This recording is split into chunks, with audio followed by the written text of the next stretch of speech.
some reason this wasn't working.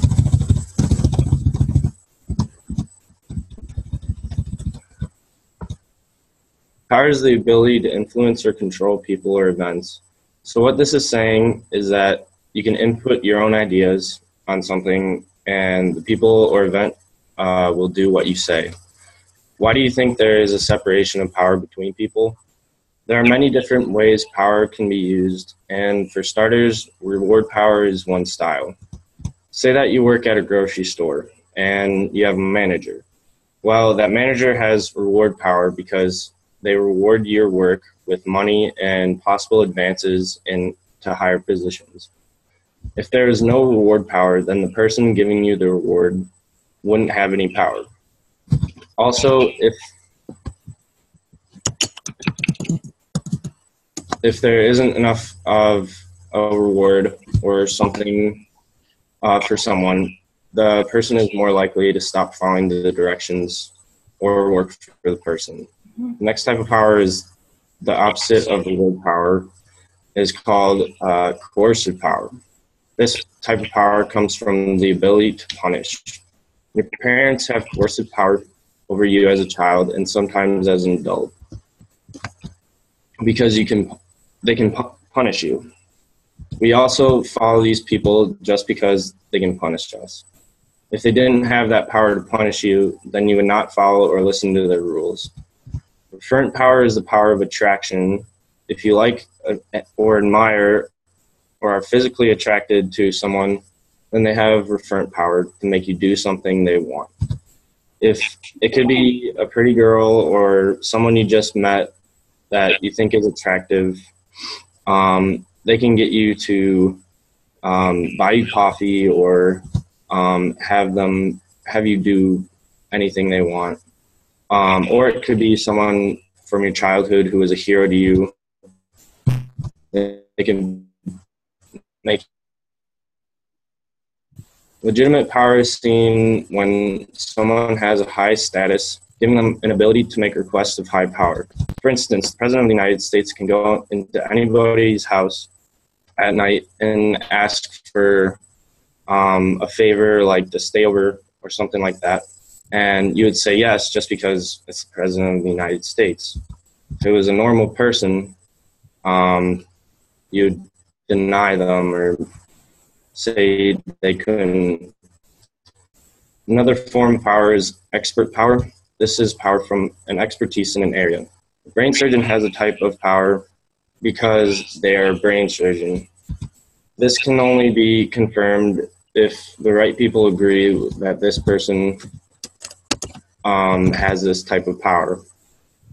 Because this person went to college and got a degree and did rounds practicing as a brain surgeon, now they know, or now they can say they're an expert and have expert power.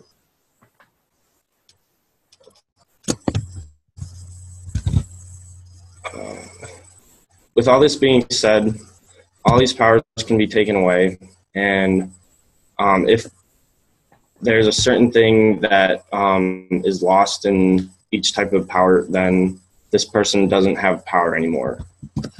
You can see different types of power in group work, from referent power, because you can admire someone or think a girl or guy is cute in the group and listen to everything they say, or you can agree with them because you also agree with their ideas. Also, there could be expert power in the group because someone is an expert on a topic and you'd most likely listen to what they're saying because they are an expert.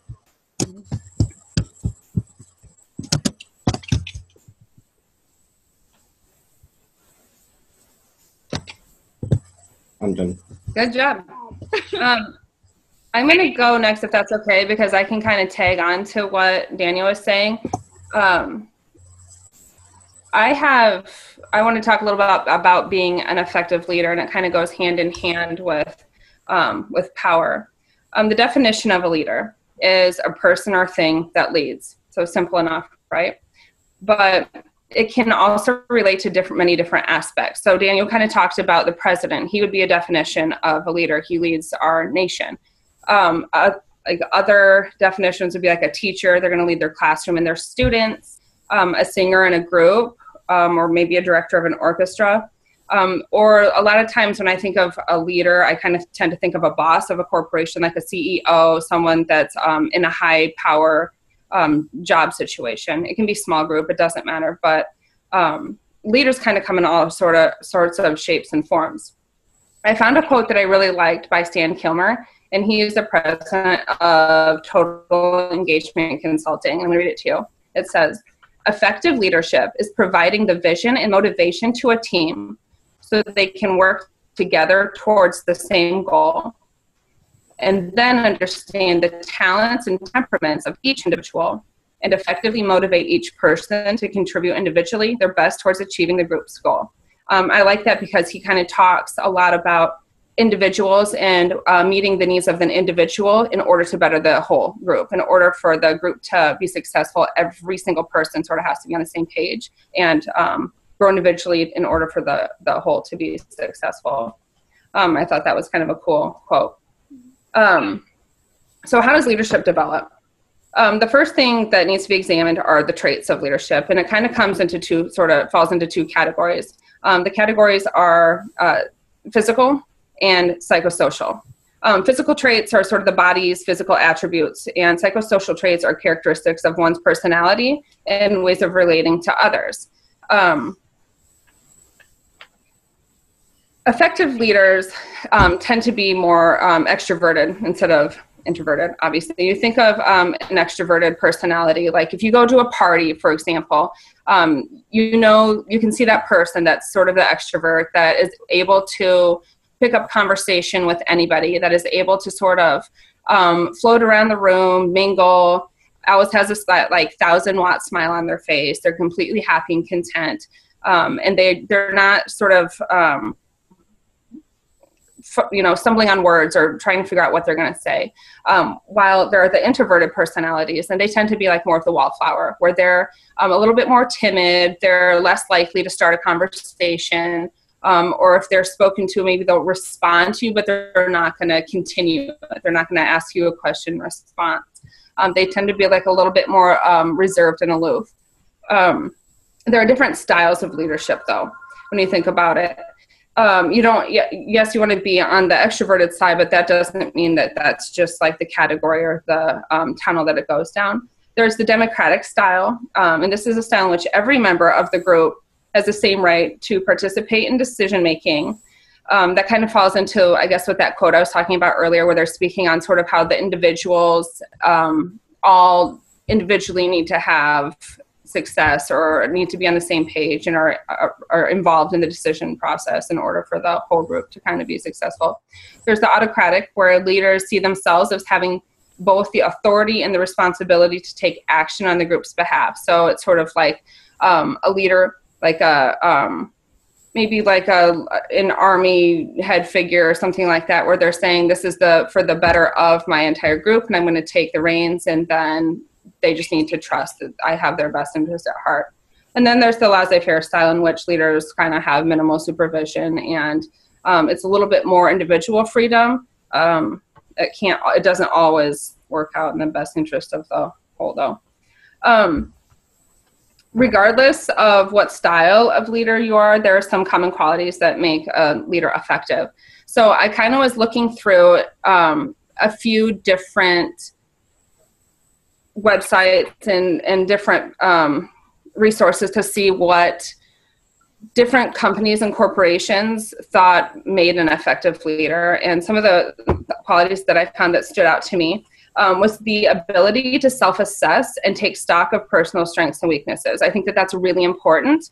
I don't think a lot of people have the ability to do that. It's hard to be able to reflect internally, be able to say, okay, yes, I'm good at this, but I really, really need to work on this aspect, or I really struggle in this department. And not from a perspective of like criticizing yourself, but being able to say, hey, I need to work on this in order to better myself, to better my group. It's a hard quality to come by, and I think that it makes a huge difference with an effective leader. Another one I came up with was sharp perception and honest communication with their teams. Being able to perceive, being able to communicate honestly, to be able to say, to have somebody come up to you when they come up with an idea or they come up with a concept, and as a leader, you're thinking, this is not the best for the team. This is not best. As a leader, I can see that this is not going to be beneficial. How you're going to be able to communicate to this individual, I respect you and I respect your thought and your opinion, and I appreciate what you put into this. However, here's why this isn't going to work, and here's how I feel, and what can I do to help you? To be able to be honest for the greater good of the team, I think is really important as well. Being responsive to groups' needs, knowing and understanding the group's needs are going to be vital to growing a team. Being intuitive to what the group needs and not having to wait for a team member or the team in general to come up to you as a leader saying, this is what we need, this is what we're lacking, this is what we're searching for. To be able to perceive that on your own, and to be able to evaluate your team and what they need as a whole is vital to your team actually building trust within you and being able to grow. And then finally, I came up with communication, motivation, and vision. They're all key for a leader to demonstrate to their team where they are presently, where they're going, and how they're going to get there. I think a team needs to be able to be included in that. And I think a strong leader would take the time to sit down with their team so everybody's on the same page as far as that goes, as far as what the path is that you're going to take to get to your ultimate goal. Share that goal, have that common goal be important to everybody, and then effectively come up with a combined strategy to how you're going to get there with direction and coaching from your leader. So that's sort of what I came up with and what my perception of being an effective leader is. So thank you. That's all I've got. Very good. Okay. So obviously we know that there are pros and cons when working in a group. Some of the pros are that groups give you resources to use for whatever need you have. So you have additional people that you can talk to about whatever you're doing. And they expose people to different types of diversity. Groups experience synergize, which can help the group achieve a higher goal. And groups also allow ideas to flow from one person to another, as well as creativity to become a larger part of developing the final product. So I looked at several studies, and according to one researcher from the Institute of Education at London University, group work benefits students because group work serves the needs of pupils.